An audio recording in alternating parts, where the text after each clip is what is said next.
my name's Eva and welcome to this channel. Today we are talking about the G-spot.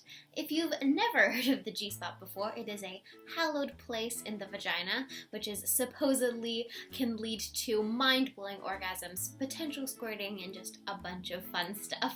It arrived in the cultural psyche thanks to a gynecologist from Germany, Erich Grafenberg, who did research in the 1940s and found a particularly sensitive area in the vagina that some people with vulvas found to be particularly pleasurable. But on to the big question of this video: is the G-spot real? Please watch the entirety of this video so you hear the complete answer. But let's start with the short answer. We have an understanding that it's a spot inside the vagina that's on the anterior wall, so towards your stomach, not your back.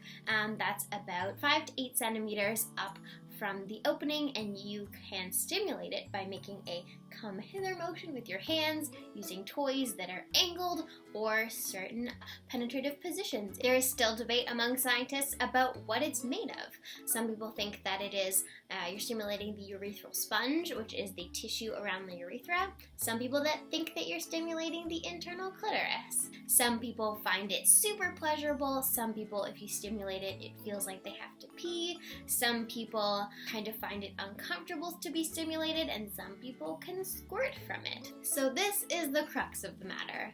If not every person with a vagina finds it pleasurable, and if not everybody has around the same number of nerves in that area, does that mean that it's a real spot? This is where the more complicated and interesting answer comes in, which is that people vary. Stick with me. So people vary because people are anatomically arranged differently. Kind of think of it as faces, so not everybody has the same kind of space between each part of their face.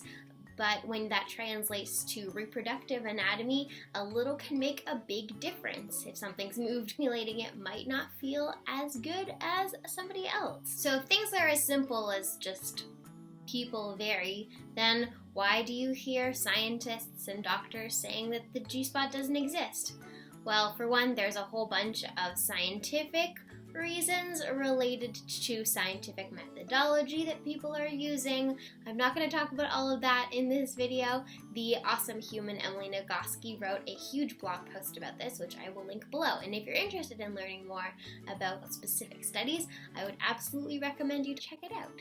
What I do want to talk about is kind of historically, the scientific community has been mostly male dominated. This kind of means that with our history of sexism, scientists have been dismissing the lived experiences of people with vulvas for a really long time. This also contributed to the fact that there hasn't been a lot of research on pleasure and kind of the anatomy and physiology of vulvas and uteruses. What I'm trying to say is that the scientific method, which is slow and painstaking and much time in the lab trying to have as much confidence in an answer that will generalize to as many people as possible, that whole process is separate from your individual lived experience and experience in your body.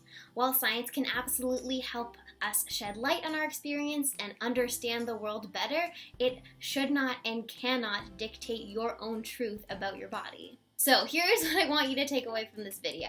You've gotten a general idea of a new erogenous zone on a person who has a vulva's body. If you're interested in exploring it more, that is where you could start to look. Second big thing, people vary. If that does not feel super great to you, you prefer clitoral things, A-spot things, nipple things, power to you. That doesn't make your experience and your pleasure and orgasm any less valid than anybody else. Third thing, I love the scientific community and I love the scientific process, but that doesn't mean that it's perfect, and that doesn't mean that you shouldn't look at it with a critical lens and decide where you want to draw the line about using science in your own life.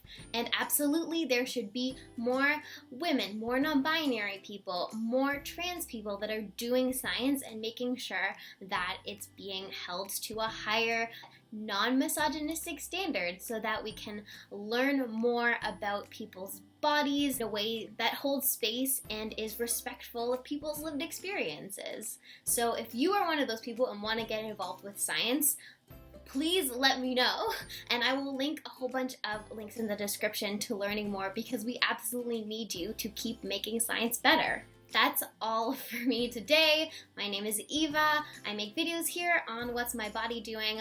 I am a scientist, a feminist, someone who's really curious about the human body and mind and all of this experience. If you want to hear more science rants or more about sexual health, you can follow me on Twitter, sexedontario. Feel free to like and subscribe. Thank you so much for watching, and have a lovely day.